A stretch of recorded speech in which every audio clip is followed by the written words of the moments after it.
मोदी जी को अगर थोड़ा सा भी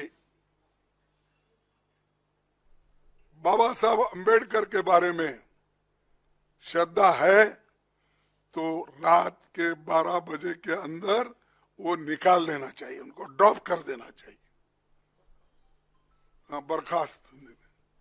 बर्खास्त कर देना चाहिए। तो हमारी डिमांड ये है कि जो व्यक्ति संविधान का शपथ लेके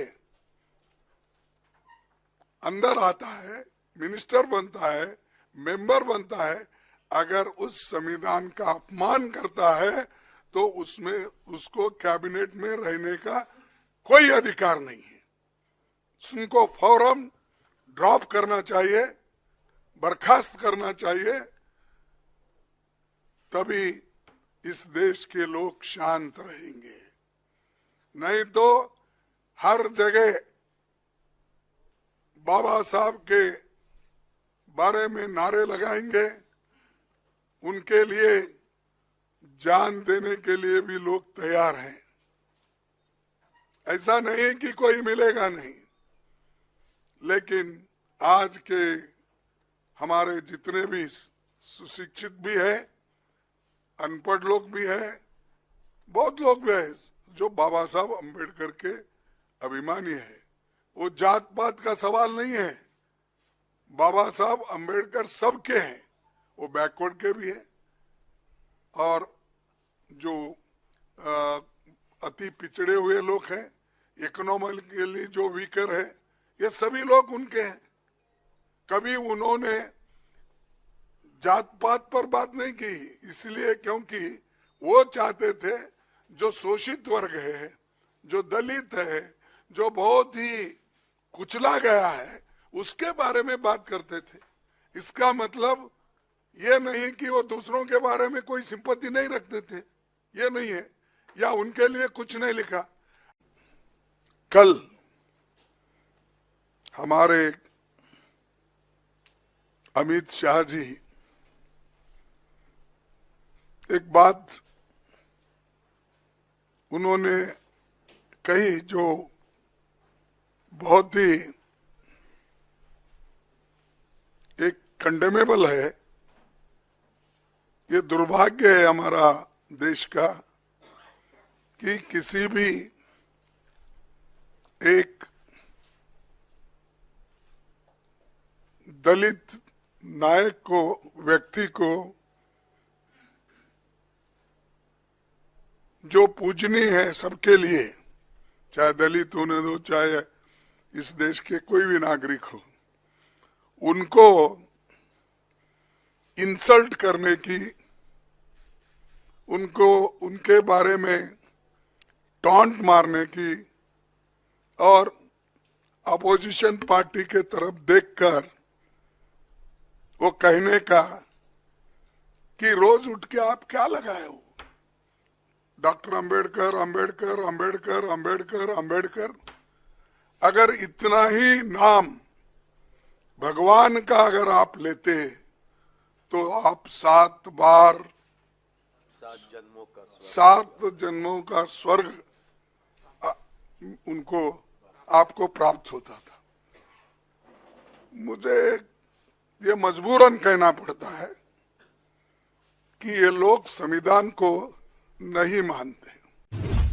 ये तो स्वाभाविक है कि जब लोकसभा में, राज्यसभा में पक्ष और विपक्ष होते हैं तो हर मुद्दे पर लोगों का नजरिया अलग अलग होता है, दलों का नजरिया अलग अलग होता है, वक्ताओं का नजरिया अलग अलग होता है। मगर संसद जैसे देश के सर्वोच्च लोकतांत्रिक फोरम में जब चर्चा होती है तब इसमें एक बात कॉमन होती है कि बात तथ्य के आधार पर होनी चाहिए और बात सत्य के आधार पर होनी चाहिए। कल से कांग्रेस पार्टी ने जिस तरह से तथ्यों को तोड़ मरोड़ कर रखने का प्रयास किया है, ये अत्यंत निंदनीय है और मैं इसकी निंदा करना चाहता हूं। ये क्यों हुआ? क्योंकि भारतीय जनता पार्टी के वक्ताओं ने संविधान पर, संविधान की रचना के मूल्यों पर, और जब जब कांग्रेस या भारतीय जनता पार्टी का शासन रहा तब शासन ने संविधान के मूल्यों का किस तरह से मूल्यांकन किया, संरक्षण किया और संवर्धन किया, इस पर फैक्ट के साथ भारतीय जनता पार्टी के वक्ताओं ने अनेक उदाहरणों के साथ जनता के सामने विषय रखे। हुआ हूं तब राज्यसभा में मेरे बयान को तोड़ मरोड़ कर पेश किया गया।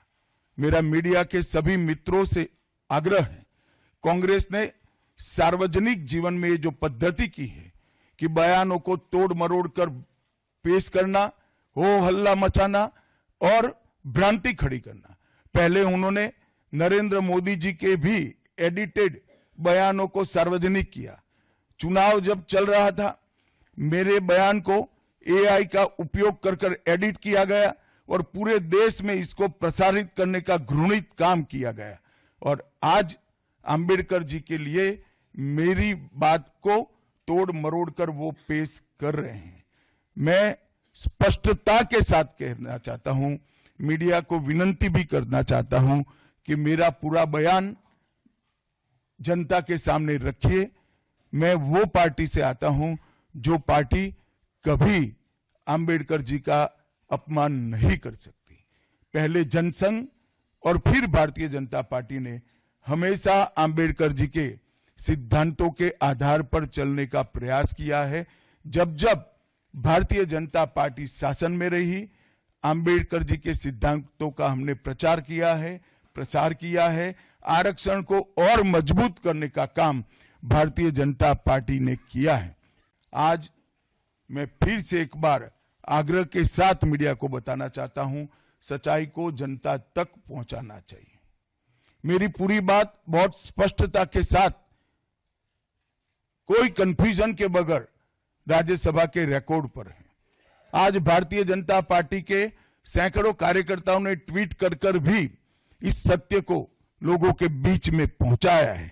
और जिन्होंने जीवन भर बाबा साहेब का अपमान किया, जिन्होंने जीवन भर बाबा साहब के सिद्धांतों को दरकिनार किया, जिन्होंने जब तक सत्ता में रहे बाबा साहब को भारत रत्न मिलने नहीं दिया, जिन्होंने जब तक सत्ता पर रहे आरक्षण के सिद्धांतों की धज्जियां उड़ाई, वो लोग आज बाबा साहेब आंबेडकर के नाम पे भ्रांति फैलाना चाहते हैं।